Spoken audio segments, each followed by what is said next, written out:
Parking You garage can't hide B2 never here. fully goes dark. Please leave me alone. It just goes wrong. Not The until you give fluorescent it to tube me. above Bay 14 I has don't been have dying it. for 6 weeks. You can't hide The maintenance here. request ignored. Please The leave me flicker alone. ignored.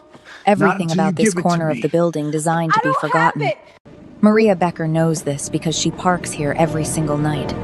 Knows the way the light buzzes like a trapped insect. Knows the smell of cold concrete and old motor oil. She does not know the footsteps behind her until it is already too late. His hand finds her shoulder before she can turn thick fingers, a grip that doesn't negotiate, and the next second her back hits the concrete pillar so hard the air leaves her lungs in a single, punished exhale. The rough texture of the wall drags against her dark jacket, against the maroon of her shirt underneath, and her bag hits the floor and she doesn't even look at it because the man in front of her is filling every inch of her vision. He is broad, scruffy, wearing a heavy jacket that has seen more back alleys than she ever wants to count. His jaw is set like something that has never once been told no. He leans his entire body weight into the space in front of her, not touching, not yet just occupying, the way a predator occupies the only exit. "Marcus ran," he says. His voice is flat, bored, almost insulted. So now somebody in his family pays. Maria's eyes are wide. Her breathing is shallow and fast. Her hands press flat against the concrete behind her like the wall might open up and swallow her if she just pushes hard enough. She thinks about running the math 3 steps to her left, the gap between him and the parked sedan, her keys still in her jacket pocket. And then she hears it. A car door, opening slowly, deliberately, like someone who has never once needed to rush. The man in front of her doesn't hear it. He is too busy watching the fear move across her face, too busy enjoying the power of this moment, too busy being the biggest thing in the room. He will not be the biggest thing in this room for much longer. The red glow hits first, taillights deep, arterial red bleeding across the wet concrete floor from somewhere behind him, painting the entire garage in the color of a warning. Maria sees it creep across the ground, sees it climb the pillar beside her head. Then she sees him. He steps into the light the way the light was already waiting for him. Yong-ki moves without urgency, hands loose at his sides, shoulders perfectly level, each footstep placed with the unhurried precision of a man who has never once needed to run. His suit is charcoal, immaculately cut, the kind of tailoring that doesn't exist in any shop on this side of the city. Dark shirt beneath. No tie, but that somehow makes it worse. More deliberate. Like even the rules of formality bend to his preference. His face is composed in a way that shouldn't be possible in this situation, not calm exactly. Calm implies the absence of danger. This is something else. This is a man who is the danger and has simply made peace with that fact.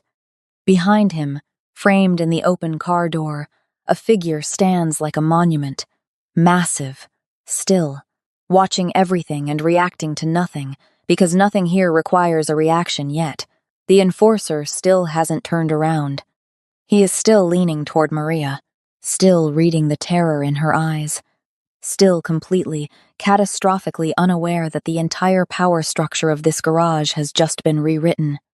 Maria watches Yong-ki close the distance 4 steps. 3, 2, and his eyes never leave her face. Not the enforcer. Her.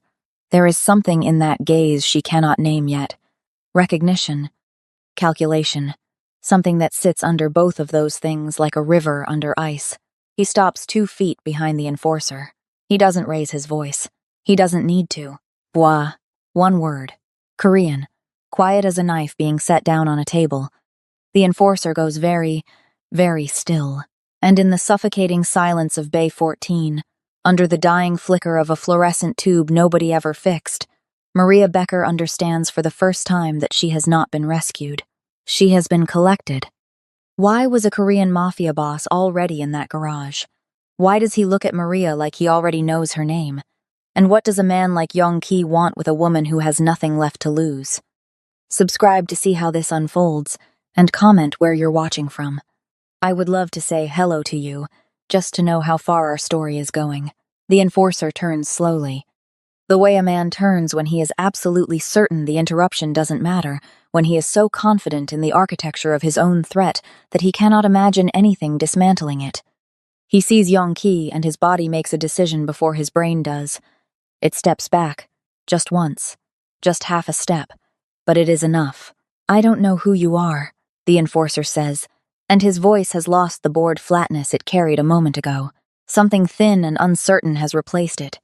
But this doesn't concern you. Yongki looks at him the way a man looks at a clock on the wall, noting the time, moving on. Walk away, Yongki says, still quiet, still perfectly level. I won't say it again. The enforcer makes the last bad decision of his evening. His hand moves toward his jacket. What happens next takes less time than the fluorescent light takes to complete one flicker. Yongki's right hand catches the enforcer's wrist before the jacket even opens, a grip that looks casual, almost gentle, and then there is a sound that belongs in a hospital, not a parking garage. And the enforcer folds at the knees with a choked noise that he will be embarrassed about later if he is in any condition to feel embarrassment. Yongki releases him, steps back, straightens his cuff. The enforcer is on the ground, cradling his wrist, breathing in sharp, jagged pulls. The massive man from the car door, the monument in the dark suit, has moved without Maria noticing. He is beside the enforcer now, a phone already at his ear, speaking in low Korean. He reaches down and removes a weapon from the enforcer's jacket with the bored efficiency of a man emptying a dishwasher. Yongki turns to Maria. She hasn't moved. Her back is still against the pillar, her hands still flat on the concrete, her bag still on the floor where it fell. She is staring at him, and her expression has shifted from terror into something more complicated. Still afraid, but now the fear has company, confusion, the beginning of a question she doesn't know how to finish. Your name is Maria Becker, Yongki says. Not a question. She doesn't answer immediately. Her chin lifts a fraction, not defiance. Not yet. Just the reflex of someone who has learned that showing too much too fast costs you. Who are you? She says. Someone who knows what that man was here for. He tilts his head toward the enforcer on the floor, who is now being hoisted upright by two men Maria didn't see arrive. They move him toward a stairwell door with practiced silence. And someone who knows it won't stop with him. I didn't ask what you know. I asked who you are. Something shifts in his face. So slight, she almost misses it, the ghost of something that might, in a different man, be appreciation. It's gone before she can be sure it was ever there. Get in the car, he says. I'm not getting in your car. Miss Becker. He says her name with a patience that somehow feels more dangerous than the enforcer's aggression did. There are two more men in this garage. They came with him. They are not on the floor. He pauses. Get in the car. Maria looks past him. The red taillights still bleed across the wet concrete. The Mercedes is massive and black and silent, idling like something alive. The open door waits. She picks up her bag. She gets in the car. The city moves past the tinted windows like a film she is watching from very far away. Maria sits rigid in the back seat, her bag in her lap, her hands folded over it with a tightness that is the only honest thing she will allow herself right now. Yongki sits beside her with his jacket still perfectly unrumpled, his hands resting loosely on his thighs, looking out his own window like this is any other Tuesday. The massive henchman drives. She learns later his name is Day. Tonight he is just a wall of silence behind the wheel. Where are you taking me? Maria asks. Somewhere safe. I have an apartment. They know your apartment. She turns to look at him. His profile is sharp in the passing streetlights. High cheekbones, a jaw that could have been cut rather than grown, dark eyes that track the road without appearing to move. He looks like money that has never once needed to announce itself. They, she repeats. The men behind the debt your brother accumulated. He says it without inflection, without cruelty, which is somehow worse than if he'd been cruel. Just information. Just the shape of the problem. Marcus did not simply borrow money, Miss Becker. He borrowed it from people who use debt as a tool. Who use the people attached to that debt as leverage? He finally turns to look at her. You were not a collection call tonight. You were a message. Maria says nothing. She looks out the window and watches the city she has lived in her entire life rearrange itself into something unfamiliar and threatening. I can handle myself, she says. And even as she says it, she hears how hollow it sounds in the leather interior of this car, with this man beside her, heading somewhere she doesn't know. "I know you can," he says. And something in the way he says it, not condescending, not placating, simply matter of fact, makes her turn to look at him again.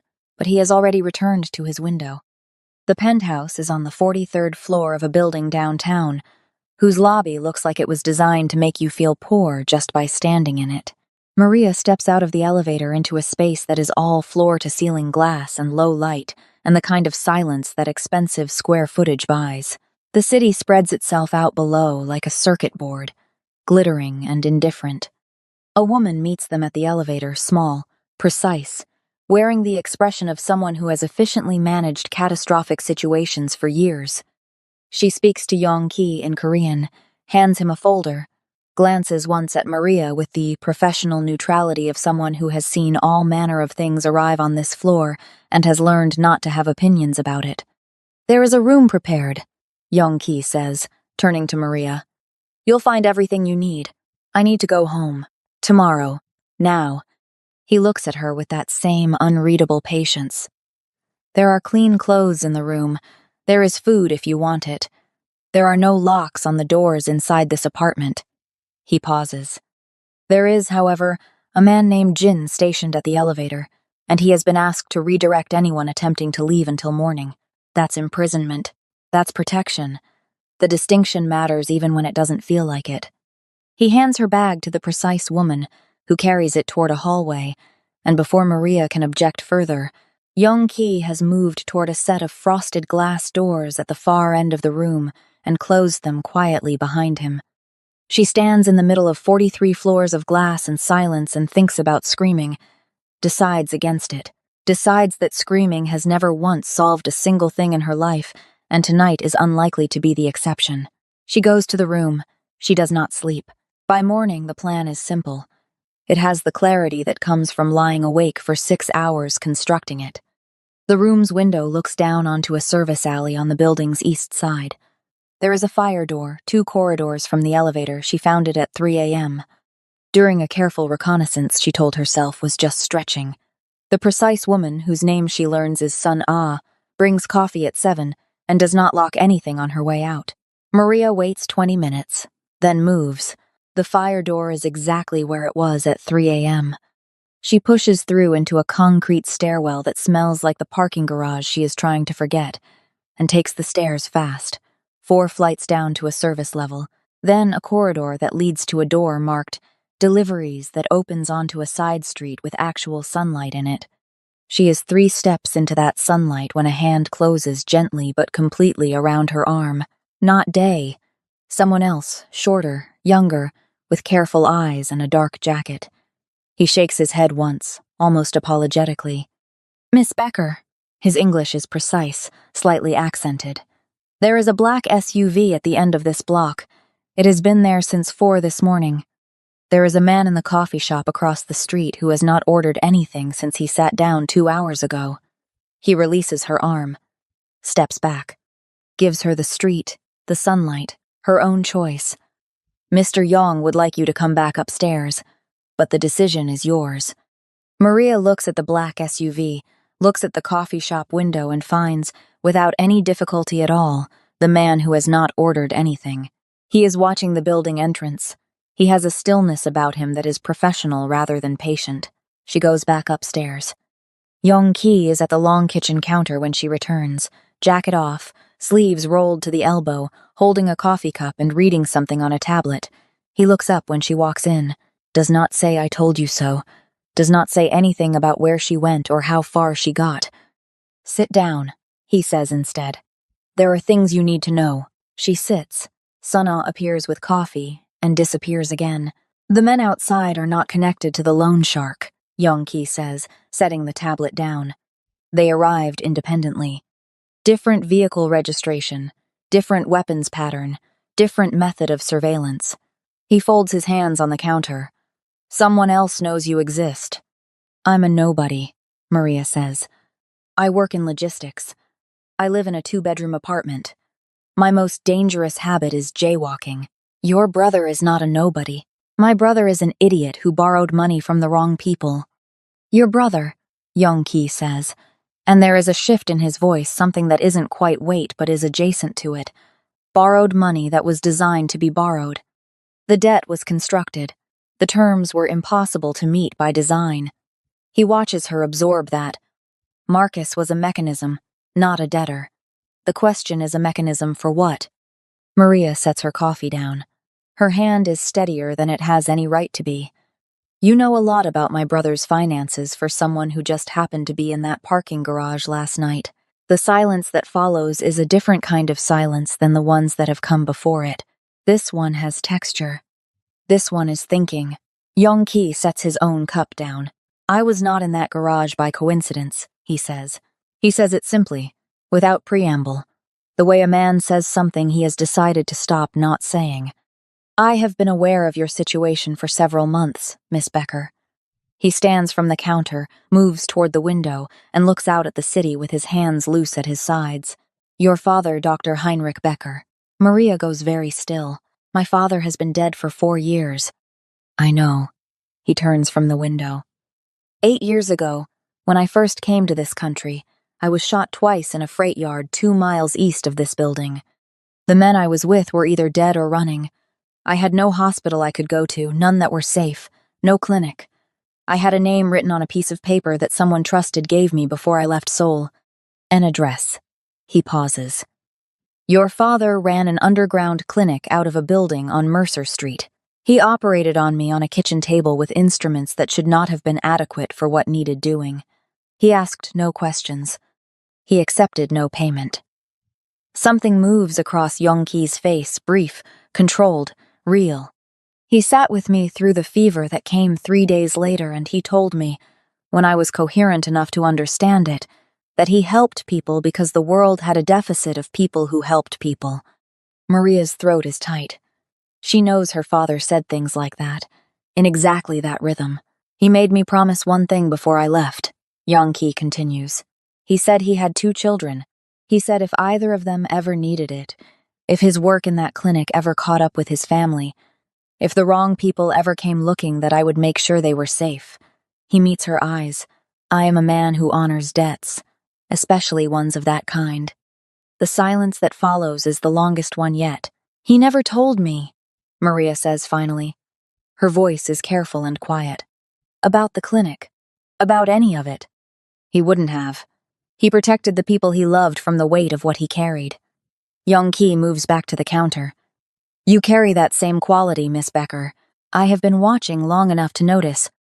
She looks at him across the kitchen counter and tries to understand who this person is, this precisely dressed, terrifyingly composed man who is telling her that her father saved his life on a kitchen table and that he has been quietly watching over her ever since, honoring a promise made to a dead man who never told anyone the promise had been made.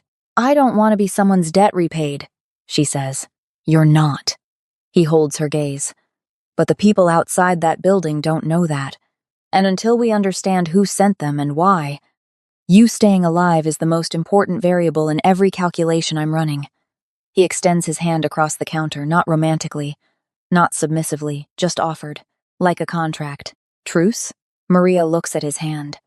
She thinks about the SUV at the end of the block, the man who never ordered anything, the weight of everything she did not know about her own father sitting in her chest like a new room she has just discovered in a house she thought she knew. She takes his hand. Truce, she says. But I want answers. Real ones. Every time I ask. Agreed. She releases his hand and picks up her coffee, starting with why your people are tracing the loan shark's weapons instead of just making him disappear. Young-ki looks at her for a moment that is slightly longer than strictly necessary.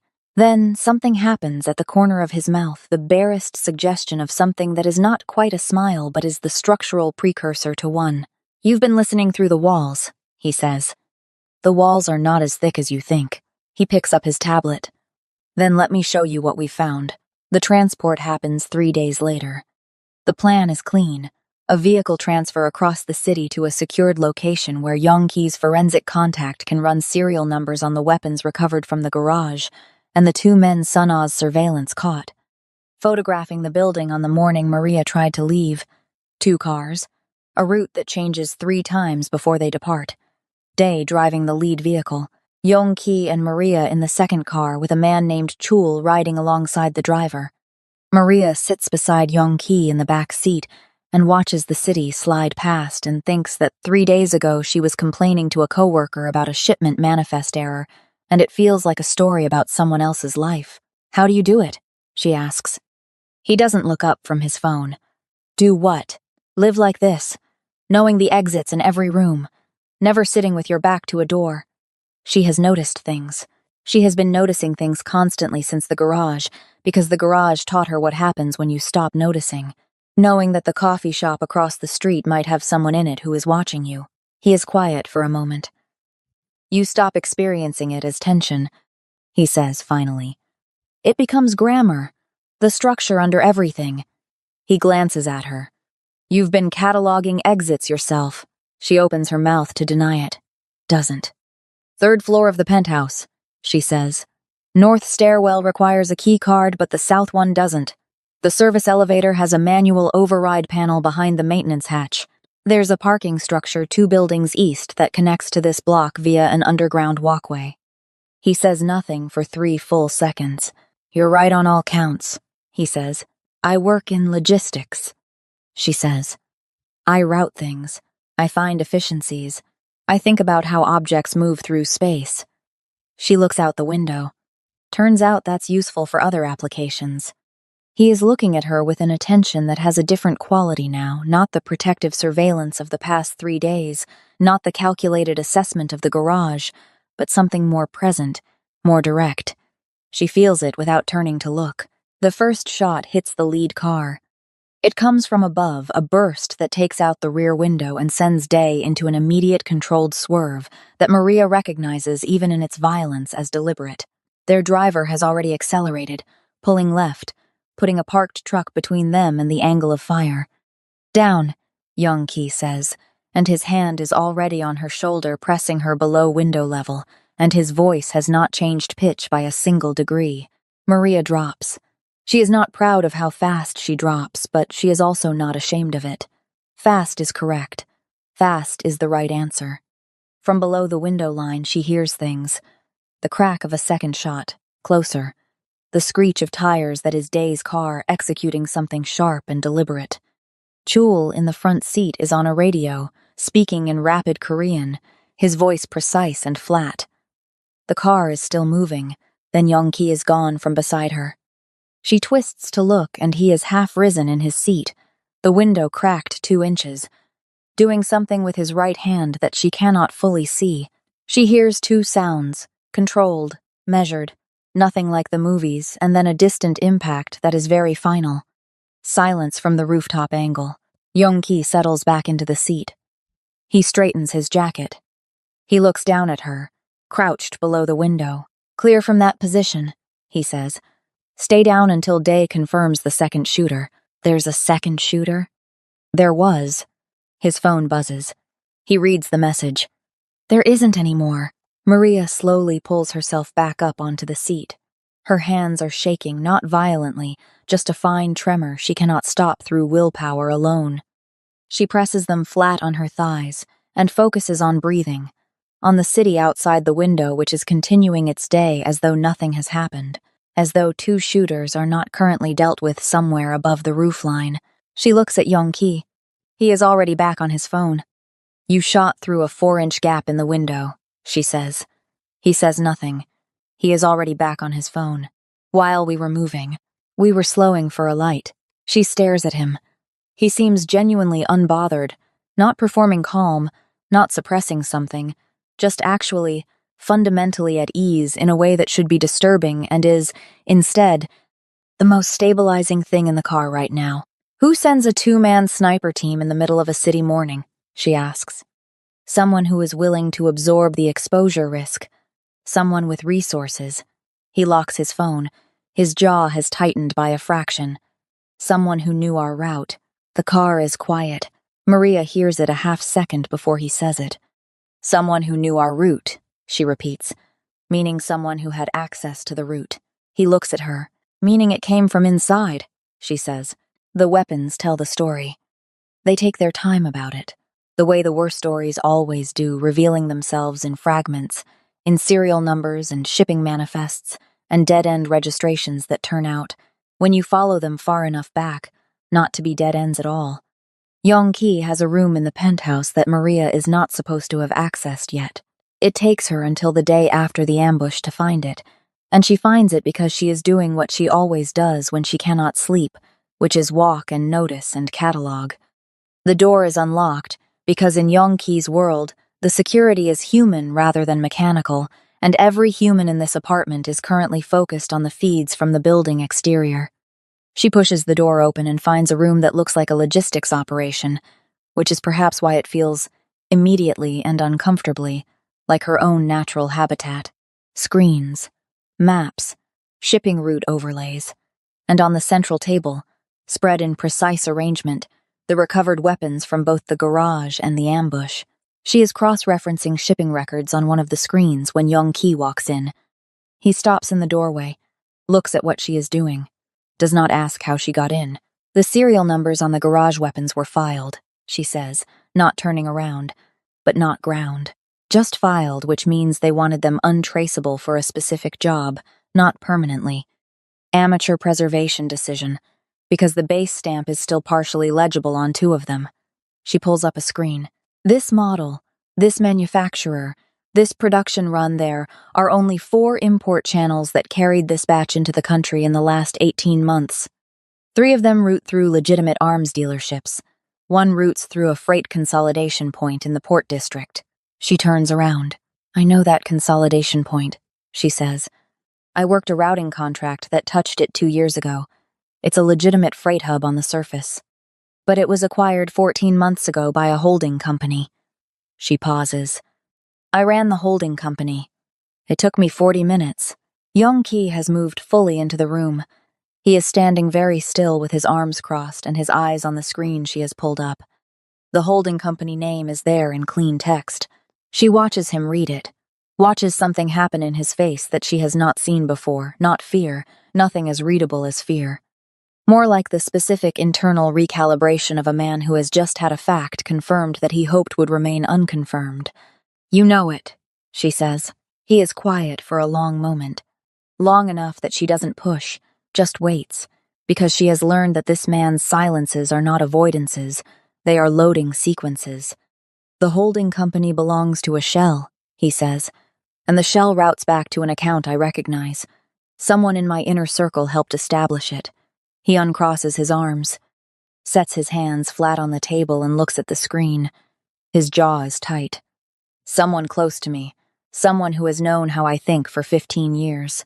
The room is very quiet. Your mentor, Maria says carefully. Someone at the top of my organization, he says. Someone who knew about your father, who knew I would come. He straightens. His voice is controlled in the way of a man exerting significant force to keep it controlled. I have a name in my head. I need one more confirmation before I say it out loud.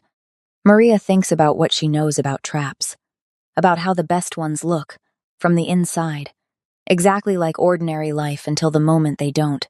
He knew about my father, she says. He knew about the debt you owed. He knew you'd come if he put me in danger. Yes. He wanted you out of the penthouse, out of your protected territory, exposed. Yes. Why? Yongki finally looks at her, away from the screen, away from the confirmation of his mentor's betrayal, directly at her face. Because I have been moving to restructure the syndicate's operations, he says, away from the business that has made certain people very wealthy. Someone in my inner circle has been building his own alliances quietly for 2 years. If I complete the restructure, those alliances become worthless. His voice is flat and clear, and has something underneath it that is not quite grief but shares a border with it. He needed me dead before I could finish what I started. Maria holds his gaze. She thinks about trust, what it costs, what it means. What happens to a person who discovers that the most trusted person in their life has been carefully, systematically pointing a weapon at them? She thinks about the 4 years she spent after her father died, believing he was simply a good man with a small practice and no secrets. I'm sorry, she says, and she means it without qualification. He looks at her for a moment. Nods, once small, precise, real. We need to move before he knows we've found it, he says. Once Sung Jin understands the weapons trail has been followed, he will stop being patient. He pulls out his phone. He will stop trying to draw us out and start trying to end this directly. So, what do? We do what he is not expecting. He looks up from his phone. We go to him first. He starts to move toward the door. Maria stays at the table. Young Ki. He stops. You said we, she says. The pause is brief. He looks back at her over his shoulder. I did, he says, and then he walks out to make the calls that will begin the next and most dangerous thing. And Maria stands in the room full of screens and maps and the evidence of a 15-year betrayal, and feels the shape of the world she has stepped into settling around her like something that was impossibly, always meant to fit. The safe house is not what Maria expects. She expects something sterile, another penthouse, another floor of glass and controlled silence, and Sun Ah appearing with coffee at precise intervals. What she gets instead is a 2-story stone house 40 minutes outside the city, buried at the end of an unpaved road, surrounded by enough trees that the sky comes through in pieces rather than all at once.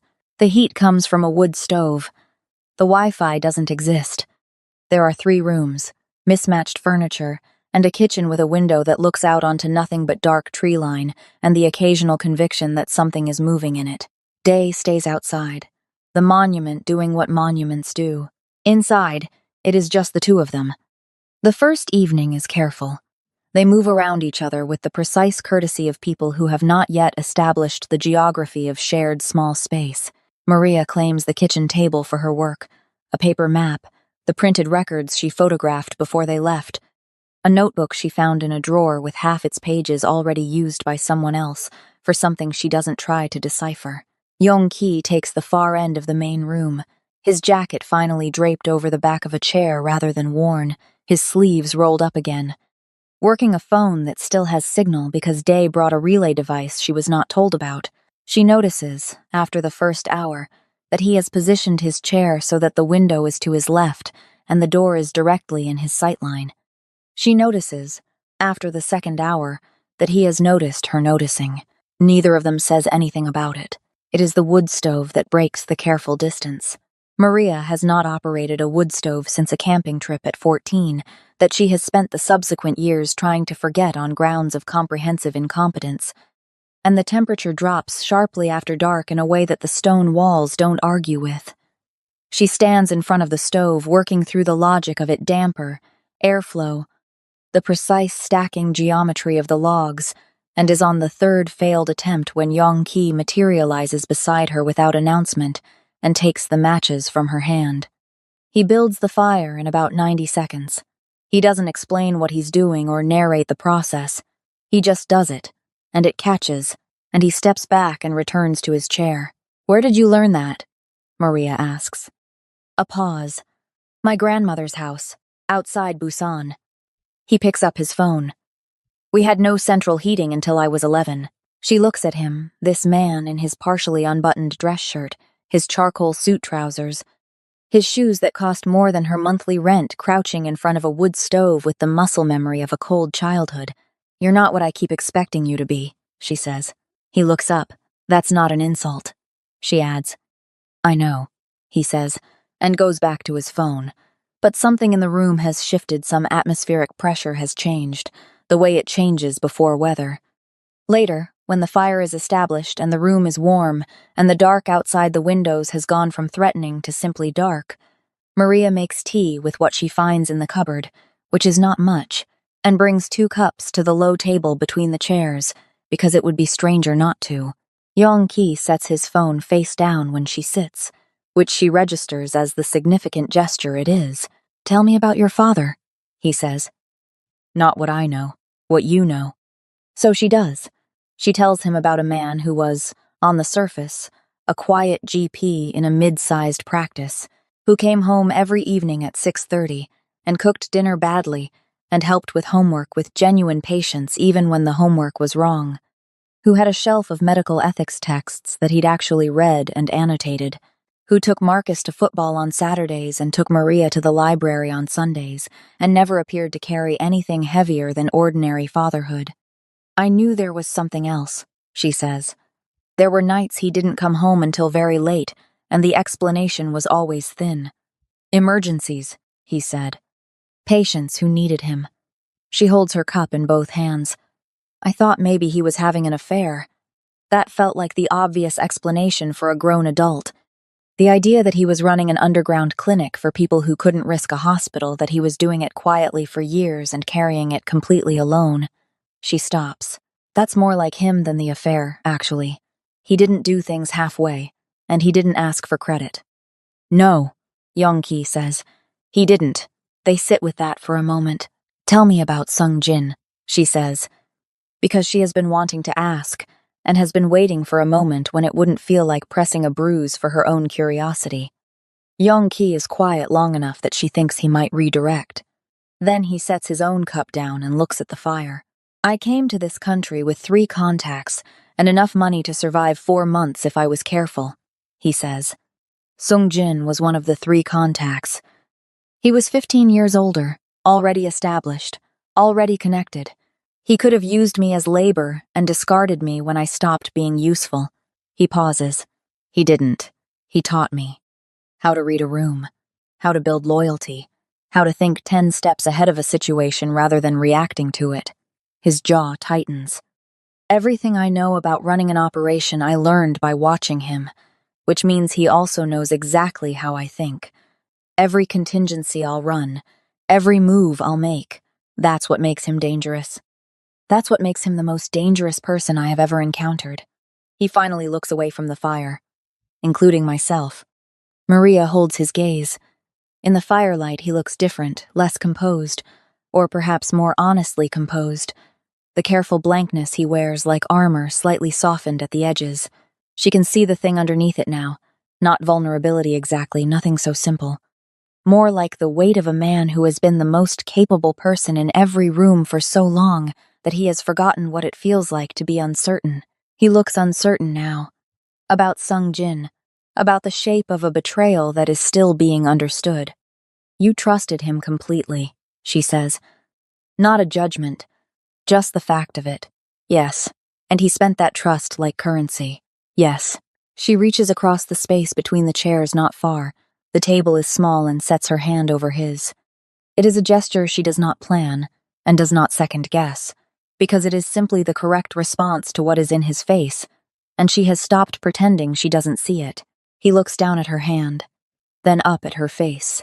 Maria, he says, and the way he says her name is different from every time he has said it before. No title, no distance, just her name in his voice, like something he has been careful with, and is now choosing to set down. I know, she says, because she does.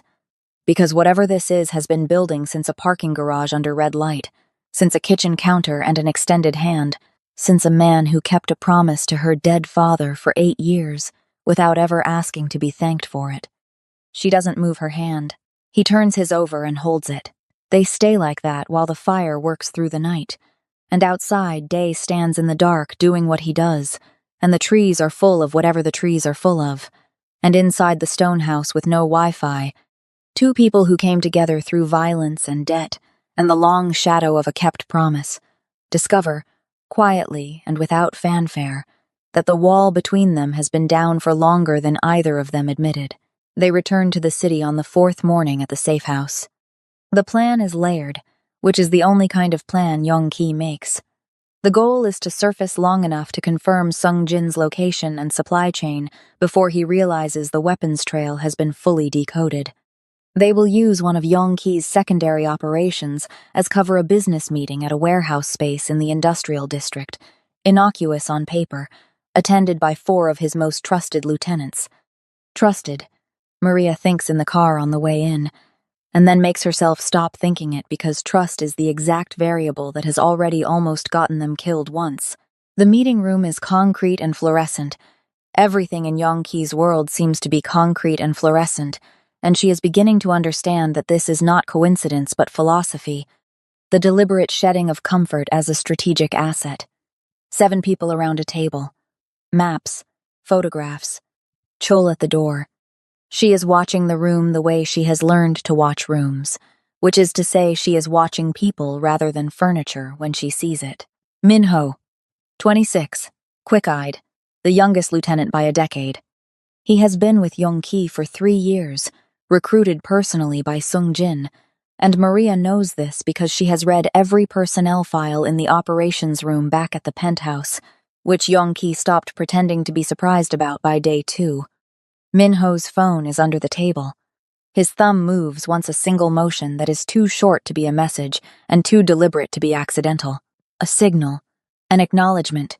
They're here. Maria's hand finds Yongki's forearm under the table before she has consciously decided to move. She presses once her own signal, sharp and intentional, and then moves her eyes, the smallest degree, toward Minho. She feels him still beside her. For approximately 3 seconds, nothing in the room changes. Then the door comes in. 4 men, armed, moving with the synchronized efficiency of a team that has rehearsed this specific room.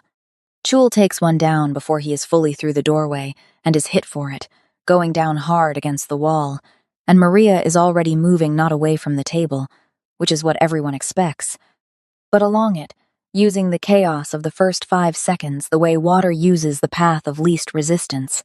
Chul is on the floor. He is conscious she can see him moving, see him trying to get upright, but his left arm isn't working right and there is a man stepping over him with a weapon coming up. Maria picks up the only thing on the table within reach, which is a laptop, and she throws it with the full torque of her body rotation at the man's face, and it connects, and he staggers, and that half second is enough for Chul to drive his working shoulder into the man's knee and bring them both down in a tangle. She feels the hands on her before she sees them. Not rough professional, which is somehow worse. An arm across her chest, movement backward toward the door, and she fights it with everything she has, her elbow, her heel, her full resistance. But there are 2 of them, and she is one, and the math does not resolve in her favor.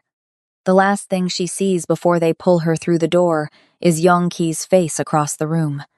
He has 2 men down and is already moving toward her, and his expression that carefully blank, controlled expression she has studied for days, has broken completely open into something raw and absolute and furious that she has never seen on him before, and hopes, distantly, that she will have the opportunity to see again under better circumstances. Yongki, she says, and then the door closes between them. The fury is very quiet.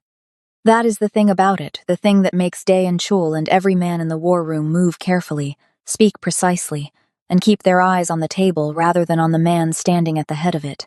Yongki is not shouting. He is not breaking things. He is standing with his hands flat on the table and his head slightly bowed, and the silence coming off him has the specific quality of something that is holding enormous pressure at a very thin wall. Minho is restrained in a chair in the corner and has been there for 40 minutes and has said nothing useful and appears to understand, with the clarity that comes from looking directly at the thing you've been working against, that nothing useful is his best possible strategy right now. Chul is seated, his arm has been seen to, roughly but adequately, by Sun-Ah, who is calm in all circumstances, including this one, and is watching Yongki with the expression of a man who has served this person for 7 years and has never seen this particular version of him. She went into the door first, Chul says. His voice is careful. She put herself between me and their man before I could get upright. Without that, I don't. He stops. She bought me 20 seconds. Yongki does not respond immediately. His hands press slightly harder against the table. The holding location, he says. Confirm. Sung Jin's primary warehouse, Port District, the same facility that ran the weapons. Day speaks from the far wall where he has been standing since they regrouped, his voice low and steady. He's been using it as a secondary operations base for the past year. We have 3 confirmed entry points. Rooftop access is monitored, but the east loading dock rotates guards on a 40-minute cycle. Weapons inventory. Sufficient, Day says, and the word lands with a weight that satisfies nothing but confirms everything. Yongki finally lifts his head. He looks around the room at the men who have been with him for years, at the maps on the screens, at the shape of what needs to happen now, and when he speaks, his voice is completely level and carries underneath its levelness something that every person in the room hears and understands without it needing to be named. "We go tonight," he says. "All of it. Every man. We do not do this quietly, and we do not do this cleanly, and we do not stop until every person who was in that room at the door is accounted for." He straightens, Sung-jin included. The room moves. Dae pushes off the wall and begins making calls. Chul, his arm bound tight against his chest, leans over the table with his good hand and drags the maps into position. Sun-ah, who is not a fighter and has never claimed to be, hands Young-ki a phone with a list of numbers and a set of coordinates without being asked, and then removes herself from the room with the timing of someone who understands exactly when their particular skills have reached their limit and someone else's need to begin. Min-ho, in his chair in the corner, watches all of it and says nothing. Young-ki stops in front of him on the way to the door. He looks down at the young man who spent 3 years learning from him while feeding information in the other direction. And the silence between them has the specific weight of a thing that cannot be undone, or reframed, or explained away. "You chose him," Young-ki says. Min-ho meets his eyes. "He recruited me before you did." "I know." He holds the young man's gaze for one more moment. Then he walks out, and the door closes, and the war council becomes a war. The warehouse at the port smells like salt water and old metal, and the specific chemical sharpness of industrial cleaning products used to cover things that don't clean easily. Maria knows this because she has been in this room for what her body estimates at 6 hours, though her phone was taken, and her certainty about time has loosened at the edges. Her wrists are zip-tied to a chair arm, one arm, not both, which she catalogued immediately as either a confidence error or a logistical oversight, and has been filing away since the moment she made the observation. The room is a secondary storage space off the main warehouse floor. Corrugated metal walls, a single overhead light, bare bulb, 2 guards at the door, rotating every 30 minutes on a pattern she has confirmed through 3 repetitions. She is not thinking about whether Young-ki is coming. She is thinking about what she is going to do before he gets here. The chair is metal and bolted to nothing. The zip tie is standard construction grade, not security grade. She knows this because she has ordered construction materials professionally for 6 years, and this is, objectively, not the correct restraint for the application. The overhead light has a fixture housing that is slightly rotated from its bracket, suggesting the bracket is loose. The guard rotation leaves a 40-second window during the exchange where both guards are facing each other rather than the room. She waits for the next rotation. When it comes, she uses the 40 seconds. She drives the chair sideways into the corrugated wall with enough force that the impact travels up the metal arm into the zip tie at the precise angle she has been calculating. And the tie catches on the chair's edge joint, and the second impact snaps it. Her wrist burns. She doesn't stop. She is on her feet before the guards have finished their exchange, moving to the fixture housing, and the bracket is loose in exactly the way she thought it was. And the fixture arm comes down with a quick twist, and she weighs it in her hand metal, 18 inches, imperfect but real, and she is behind the door when it opens. The first guard comes in looking for the noise. She is not where he expects her. She is not gentle about the fixture arm, and she is not proud of it, and she will deal with whatever she feels about it later, because later is a thing that requires surviving now. He goes down. The second guard is already through the door, and she is smaller and he is faster, but she is already moving, and the narrow doorframe is her friend rather than his. And she fights ugly and without grace, and with the desperate full-body commitment of someone who has run the math and understands that technically correct is less important than winning. She wins. Barely.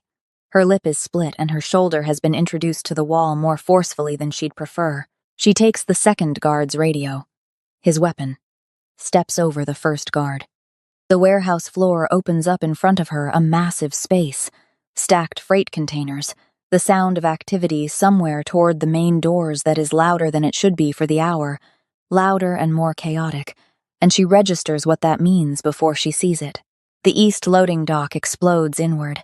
Not literally, it is a door, not a detonation, but the speed and force of its opening has the quality of an explosion, and Day is through it first like a geographical feature that has decided to relocate. And behind him come men she recognizes from the penthouse, from the car, from 6 days of learning the shape of Yongki's world, and behind all of them, Yongki. He is not in his suit jacket. The dress shirt is rolled to the elbows, and there is a darkness in him that is different from the penthouse, different from the garage, different from anything she has seen in 6 days.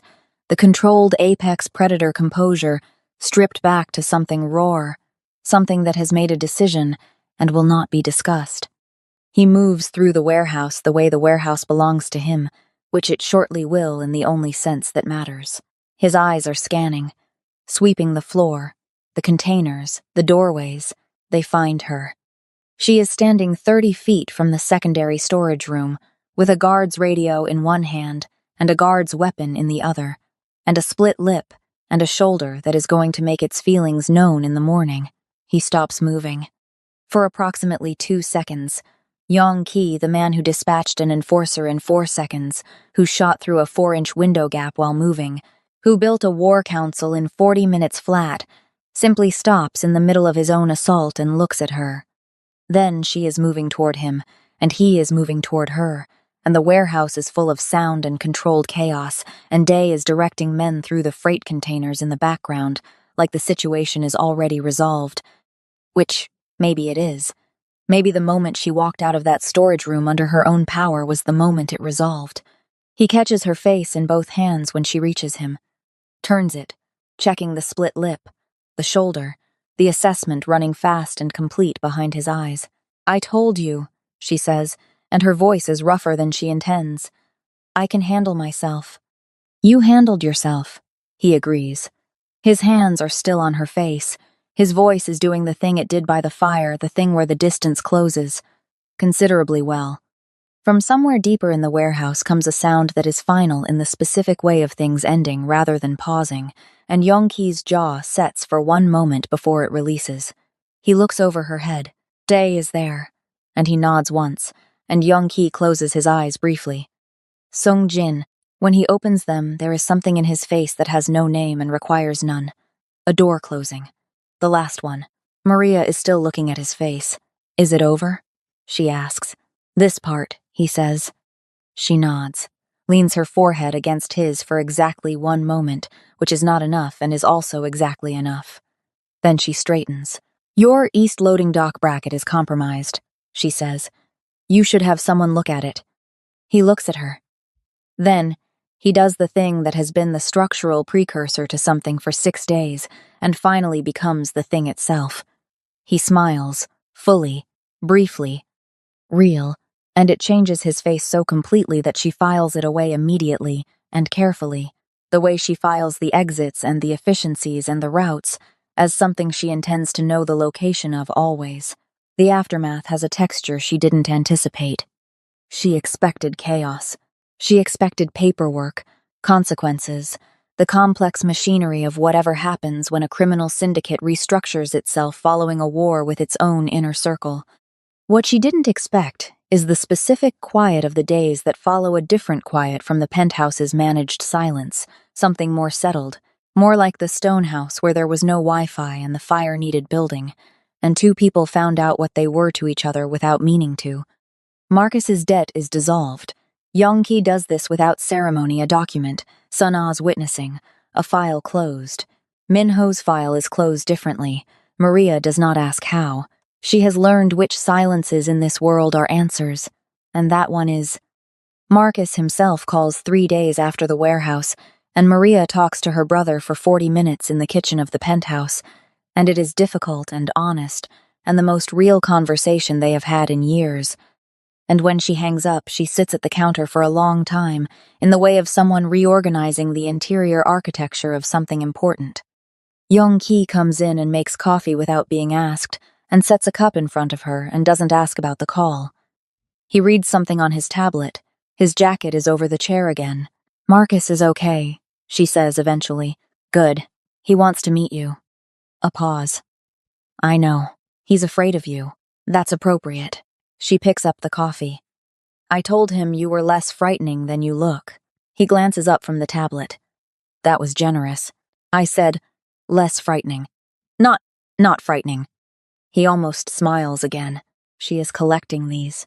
On the 5th day, Chul comes to her, his arm in a proper sling now, his manner carrying the specific formality of a person who has something to say that they have rehearsed, and tells her, standing in the hallway outside the operations room, that he has served Yongki for 7 years, and that in 7 years he has watched a man run an empire with complete emotional efficiency, and that the efficiency, while effective, has cost things he could not name until recently when they became visible to him by contrast.